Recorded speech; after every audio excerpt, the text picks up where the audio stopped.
अज्ञान म्हणून आपुल्या बाळा चालवी सकळा नामा म्हणे विठ्ठला विठ्ठल विठ्ठल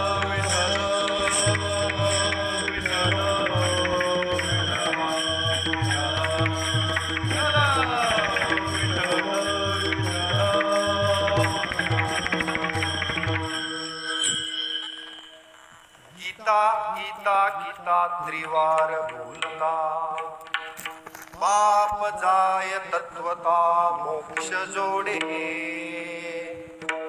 गीता महिमा बोलवेना वाचे बंधन जीवाचे दूर होती. प्रस्तुत प्राप्त प्रसंगी श्री क्षेत्र शेळगाव, श्री क्षेत्र शेळगाव महाविष्णू या ठिकाणी चालत असलेला अखंड हरिनाम सप्ताह वर्ष 46व्या वर्षी आपण पदार्पण केलेलं आहे. म्हणजे सप्ताहाला 46 वर्ष पूर्ण झालेले आहेत. त्या निमित्त आज दुसऱ्या दिवसाची कीर्तन रूपी सेवा आणि या सेवेसाठी निवडलेला अभंग पांडुरंग परमात्म्याचे लाडके आणि लढिवाळ असलेले भक्त आपल्याच जिल्ह्याचे भूषण नरसी निवासी श्री संत नामदेवराय. आता हिंगोली झाला असला तरी पूर्वीचा परभणीच जिल्हा म्हणजे आपल्या जिल्ह्याचं भूषण आहे नामदेवराय. नामदेवरायांचा अभंग सेवेसाठी घेतलेला आहे आणि या अभंगातून श्री संत नामदेवराय श्रीमद भगवद्गीतेची थोरवी त्याचबरोबर श्रीमद भगवद्गीता वाचल्याचं फल म्हणजे फलश्रुती या दोन्ही गोष्टीचं परिपूर्ण वर्णन करतात. विठ्ठला विठ्ठला विठ्ठला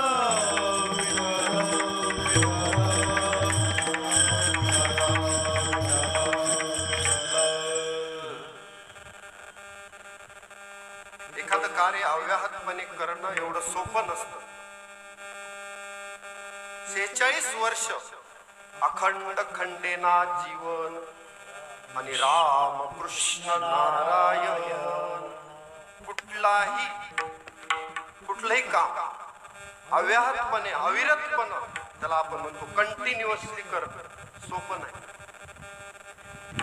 सतु दीर्घकाल नैरंतर्य सत्कारा सेवितो दृढ महर्षी पतंजली म्हणतात काय दीर्घकाल नैरंतर्य निरंतर दीर्घकाल म्हणजे 46 वर्षापासून कोरोना सारखा मागच्या वर्षी खंड आला होता बाकीच्या गावाला पण शेळगावकरांनी सप्ताहात खंड पडू दिला नाही. विठ्ठला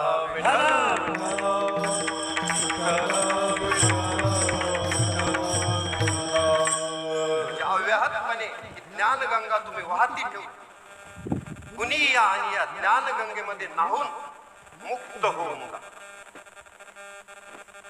कारण जी गंगा आहे ती फेडीत पाप ताप ओखीत तिरीचे पादप आणि समुद्रा जाय आप गंगेचे नैशे सगळ्याने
आणि अवघ्या झाल्या उर्मी एकमय. आपला विषय चालू आहे की ज्ञानगंगा अव्याहतपणे चालू राहिली पाहिजे, म्हणजे सततम कीर्तयंतो मा यतंतश्च दृढव्रता. दृढव्रतानं चालू ठेवली त्याबद्दल समस्त सेळगावकर मंडळींना धन्यवाद. विठ्ठल विठ्ठल.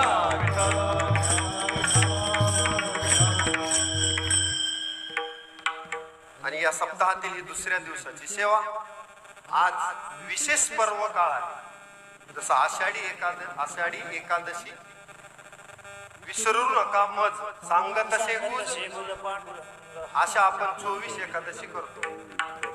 आपण वैष्णव या नात्यानं आपण 20 आणि वरचे 9 उपवास वैष्णव करतो. त्याच्यामधला भगवद्गीता जयंती आज विशेष एकादशी का आहे? मोक्षदा एकादशी. त्याचं कारण, त्याची पार्श्वभूमी, त्याच्यासाठीच नामदेवरायाचा अभंग घेतला. प्रत्येक एकादशीचं महत्व आहे. एकादशी एक असं व्रत आहे की जे भगवत प्राप्ती करून देते. ऐका व्रताचे महिमा, ऐका व्रताचे महिमा,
ऐका व्रताचे महिमान.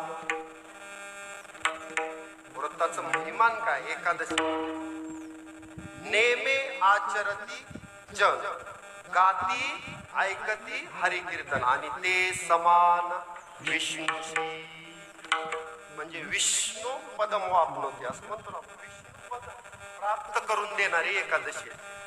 सोप्या व्रतात जसं रुक्मांगद राजानं एकादशीचं व्रत आपण केलं, मुलगा धर्मांगदालाही करायला लावला, पत्नीलाही करायला लावलं, सगळं कुटुंबच एकादशी व्रत करायचं. त्याच्यामुळे रुक्मांगदा कारणे एकादशीचा छंद आणि तेने परमानंद प्रगटला. फलश्रुती काय झाली तर सगळं गावच वैकुंठाला गेलं. नगरीच वैकुंठाला नेणारा राजा म्हणजे रुक्मांगद. आणि त्यानं केलेलं व्रत म्हणजे एकादशी, अमाव्रत एकादशी. देव केशव तीर्थ तुळशी अनेक नेनोबा साधन आणि आमचा विषय हरि कीर्तन विठ्ठला.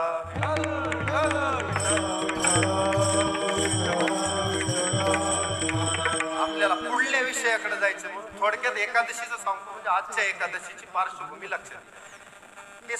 एकादशीचं झालं. आता 2 गोष्टी महत्वाच्या असतात कोणत्याही व्रत. काही जण असं विचारतात, अहो तुम्ही एकादशी केल्यानं काय पुण्य प्राप्त होत असे विचारणारे काही लोक आहेत. आणि एखादे म्हणतात आम्ही कधीच एकादशी करीत नाही, आमचा काय तोटा होईल, आमचं तर काही आजपर्यंत नुकसान आम्हाला दिसत नाही, तुम्हाला काय वाटतं? तुकोबरायांना विचारा. तुकोबराय म्हणतात एकादशी व्रत सोमवार न करी कोणत्याची गती,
आपण तरी उत्तर देता नाही नाही एकादशी केल्यास फार नुकसान होईल.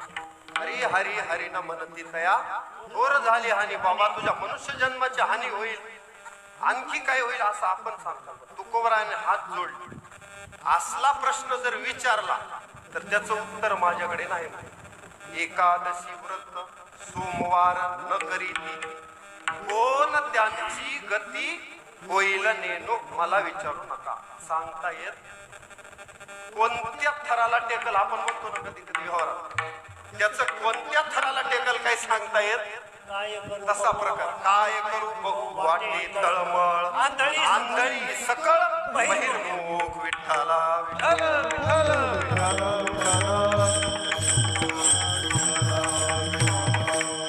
म्हणून एकादशी व्रत पावन आहे. आपला विषय आजची मोक्षदा एकादशी. दर 15 दिवसाला आपण केली पाहिजे, कारण 15 दिवसा माझी एक एकादशी. कार्य करीशी व्रत सार काय तुझा जीव जातो एकादशी फराळाचे मिशे. एवढं सोपं व्रत आहे. आजच्या एकादशीला मोक्षदा एकादशी नाव आहे. त्याचं कारण आहे पवित्र असा मार्गशीर्ष महिना चालू आहे. मासाना मार्गशीर्षोहम ऋतूनाम सुषमा करहा.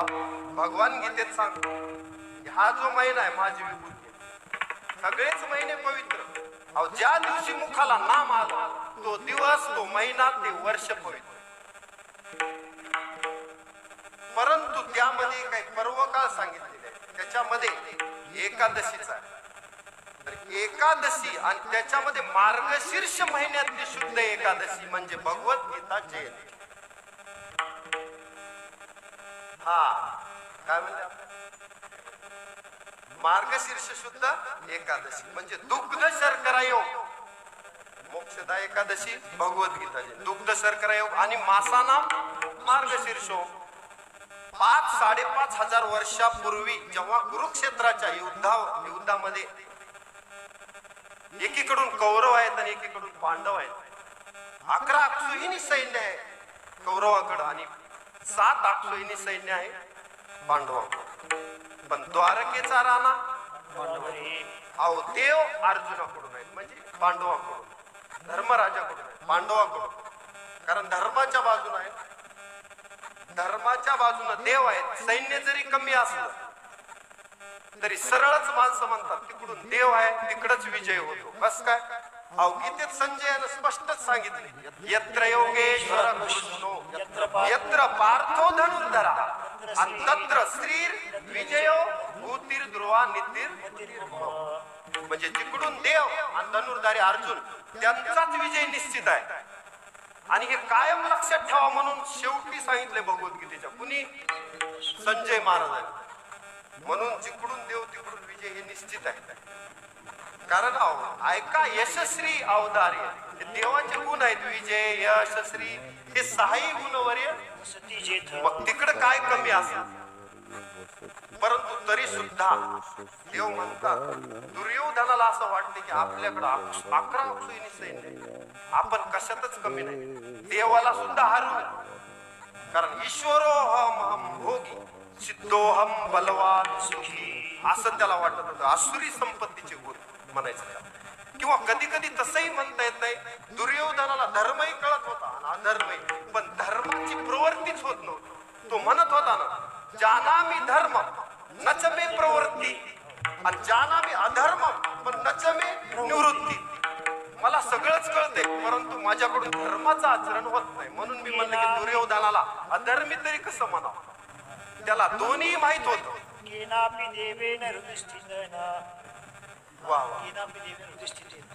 हे कुणाला माहित होत. वा वा. आता आपणही सांगितलं एकनाथ महाराजांनी सांगितलं म्हणल्यास शिक्कामोर्तब झालं. विठ्ठला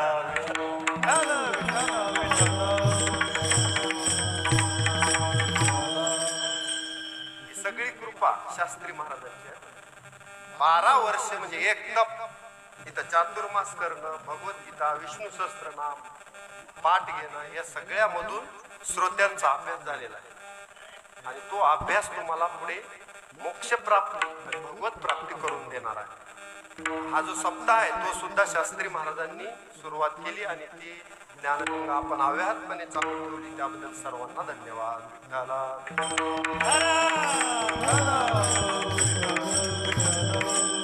कारण या संतांचे हे देणे कल्पतरुहुनी दुने परिसा परिस अगाध देणे चिंतामणी ठेंगणा. किती देतील संत आणि देव सांगता येत नाही. द्यायला लागल्यास आपण म्हणतो छप्पर फाडके. उपरवाला जब भी देता है तो छप्पर फाडके देता है. तसं आहे म्हणजे तुझं ऐसा कोण उदारांची रासा आपुलेची देशी दासा. अहो शत्रूलाही जो देतो आणि मित्रालाही देतो. वैरिया ऐसे कैवल्य ऐसे पवित्र ते वैरी आहे. अजूनही वैरियाच्याही कलेवर न विसंबस ज्ञानोबा आहे मला. म्हणजे तो सर्वांना देतो. तसा दाता कोणी नाही. उदार तुम्हारी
कमला कराने देता किती घेशील दो कराने.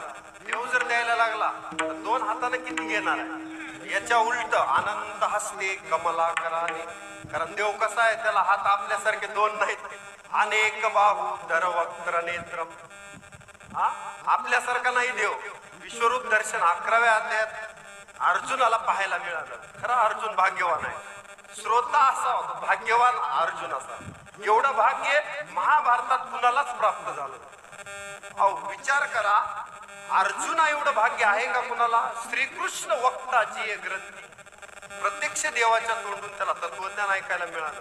अर्जुनाची घोडी दुतली आनंदी संकटे बहुते निवारिली. किती देवाचा जीव असेल अर्जुनावर हे आपण विषय स्वतंत्र आहे. थोडक्यात अर्जुन भाग्यवान आहे. आपला विषय चालू आहे की अनंत हस्ते कमला कराने नेता. मग किती सांभाळशील दो कराने. न्यायला लागल्यासही सांभाळणं होत नाही, द्यायला लागल्यास घेणं होत नाही. असा देवाचा प्रकार आहे. विठ्ठला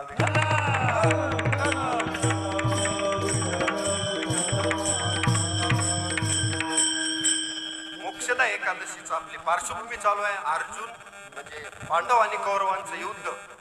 या युद्धामध्ये